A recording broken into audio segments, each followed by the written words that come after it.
कुरु वंश के राजा विचित्रवीर्य के राज्य में समय बीत रहा था। राजा की मृत्यु के बाद राजगद्दी पर कोई उत्तराधिकारी न होने से राज्य संकट में पड़ गया। उस समय माता सत्यवती ने महर्षि व्यास से सलाह ली। उन्होंने व्यास से कहा कि वह हस्तिनापुर के लिए उचित उत्तराधिकारी उत्पन्न करे। महर्षि व्यास ने पहले अंबिका के गर्भ से धृतराष्ट्र को उत्पन्न किया। उसके बाद अंबालिका के गर्भ से पांडु का जन्म हुआ। इसके बाद सत्यवती ने अपनी दासी को व्यास के पास भेजा। ये दासी अत्यंत विनम्र और निडर थी। व्यास के दृष्टि से उसके पुत्र का गुण अधिक होगा, क्योंकि उसने भय और संकोच से मुक्त होकर उनका स्वागत किया। इस गर्भ से जन्मा पुत्र था विदुर। विदुर के जन्म से ही उनके जीवन में नीति और धर्म का प्रकाश झलक रहा था। उन्हें राज्य की गद्दी नहीं दी गई, क्योंकि वह दासी के पुत्र थे, परंतु उनकी बुद्धि, नीति और धर्मप्रियता के कारण उन्हें राजमहल में अत्यधिक सम्मान मिला। जब धृतराष्ट्र और पांडु बड़े हुए, पांडु को राज्य का अधिकारी बनाया गया। पांडु के 5 पुत्र हुए, युधिष्ठिर, भीम, अर्जुन, नकुल और सहदेव। धृतराष्ट्र के पुत्रों में दुर्योधन मुख्य था। विदुर ने प्रारंभिक अवस्था से ही देखा कि दुर्योधन में अहंकार और ईर्ष्या बहुत है। एक समय ऐसा आया जब दुर्योधन ने पांडवों के लिए षड्यंत्र रचा। उन्होंने लाक्षागृह बनाने की योजना बनाई और पांडवों को उसमें फंसाने का प्रयास किया। विदुर ने गुप्त रूप से युधिष्ठिर को चेतावनी दी। उन्होंने संकेत दिया कि मार्ग ढूंढना और सावधान रहना जीवन की रक्षा करता है। युधिष्ठिर ने विदुर के संकेतों का पालन किया और सुरंग के माध्यम से पांडव और द्रौपदी सुरक्षित निकले। द्यूत सभा में पांडवों को हराकर वनवास भेजा गया। द्रौपदी का अपमान भी हुआ। इस घटना के बाद विदुर ने धृतराष्ट्र को बार बार चेताया। उन्होंने स्पष्ट शब्दों में कहा कि यह कार्य धर्म विरोधी है। विदुर ने यह भी कहा कि यदि दुर्योधन को रोका नहीं गया तो भविष्य में भयावह युद्ध होगा। महाभारत युद्ध से पूर्व जब शांति प्रस्ताव के लिए भगवान कृष्ण हस्तिनापुर आए, तो उन्होंने विदुर से भेंट की। विदुर ने कृष्ण को भोजन कराया। इस दौरान विदुर की सादगी और धर्मप्रियता का आदान प्रदान हुआ। विदुर ने धृतराष्ट्र को विस्तृत नीति का उपदेश दिया, जिसे बाद में विदुर नीति के नाम से जाना गया।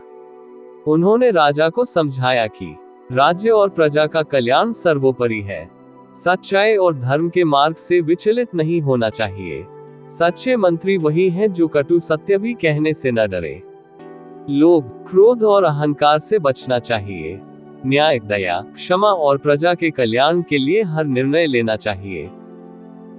जब दुर्योधन ने पांडवों के वनवास की अवधि समाप्त होने के बाद भी उन्हें सत्ता में आने से रोकने का निर्णय लिया, तो हस्तिनापुर में तनाव बढ़ गया।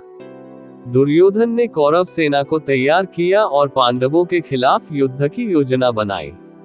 इस समय विदुर ने राजा धृतराष्ट्र को अलग बुलाया और गंभीर स्वर में कहा, राजन, सुनो, अब समय बहुत कठिन है। तुम पुत्रमोह में अंधे होकर देख नहीं रहे कि दुर्योधन की इच्छा केवल सत्ता की लालसा से प्रेरित है। यदि तुमने अभी भी उसे नहीं रोका, तो न केवल तुम्हारा राज्य अपितु संपूर्ण कुरुक्षेत्र विनाश की ओर जाएगा। विदुर ने विस्तार से समझाया, युद्ध अपरिहार्य है। जो अन्याय एक बार अत्यधिक बढ़ जाए, वह संतुलन से बाहर हो जाता है। पांडव अपने न्याय के लिए हाथ जोड़कर नहीं बैठेंगे। यदि दुर्योधन ने विनाशकारी क्रोध नहीं छोड़ा, तो युद्ध स्वाभाविक रूप से घटित होगा। विनाश के परिणाम, ये युद्ध केवल राजघराने का नहीं होगा। ये धर्म और अधर्म का संघर्ष है। इसमें न केवल योद्धा, बल्कि कई नगर और राज्य भी प्रभावित होंगे। बड़े बड़े रथ और युद्धशील सेनाएं एक दूसरे पर टूटेंगी। अन्न, धन और संपत्ति नष्ट होगी। अनेक प्रजा मृत्यु मुखी होगी। राजन, यदि तुम धर्म का मार्ग अपनाओ, अपने पुत्र को रोको और पांडवों के साथ मेलजोल रखो, तो यह विनाश टल सकता है। धर्म का पालन करने वाला राजा अपनी प्रजा और राज्य को सुरक्षित रख सकता है। यदि धर्म छोड़ दिया गया, तो विनाश निश्चित है। तुम्हें राजा होने के नाते केवल पुत्र की इच्छा नहीं देखनी चाहिए। न्याय और नीति के अनुसार कार्य करो। यदि तुमने नीति और धर्म को अनदेखा किया, तो अति दुर्भाग्य ही तुम्हारा भाग बनेगा। युद्ध में केवल रक्त ही बहेगा और संतुलन मिट जाएगा। ध्यान रखो राजन, समय के इस क्षण में यदि तुमने दुर्योधन की लालसा पर नियंत्रण नहीं किया तो युद्ध अनिवार्य है। ये युद्ध तुम्हारे राजगद्दी और संपूर्ण कुरुक्षेत्र के लिए प्रलय लेकर आएगा। इससे पहले चेतावनी स्वीकार करो और नियंत्रण स्थापित करो। विदुर की यह चेतावनी स्पष्ट और कठोर थी। उन्होंने केवल भविष्य की घटना को पूर्व सूचित किया, किसी के पक्ष में या विरोध में नहीं रहे। यह नीति और धर्म का मार्गदर्शन था। परंतु पुत्रमोह और दुर्योधन के अहंकार में फंसे धृतराष्ट्र ने विदुर की चेतावनी को गंभीरता से नहीं लिया। यही कारण था कि महाभारत का युद्ध अनिवार्य रूप से घटित हुआ और कुरुक्षेत्र में विशाल विनाश हुआ। धृतराष्ट्र पुत्रमोह में अंधे हो चुके थे। दुर्योधन ने विदुर का अपमान तक कर दिया। उसने कहा, विदुर, तुम तो दासी के पुत्र हो, तुम्हें हमारे राजकार्यों में बोलने का कोई अधिकार नहीं। ये वचन सुनकर विदुर का हृदय टूट गया। उन्हें लगा कि जहां धर्म की वाणी का अनादर हो वहां रहना पाप है। तभी उन्होंने शांत स्वर में कहा, मैं अब उस नगर में नहीं रहूंगा जहां अधर्म की जय हो रही है। और उसी क्षण विदुर ने हस्तिनापुर का त्याग कर दिया।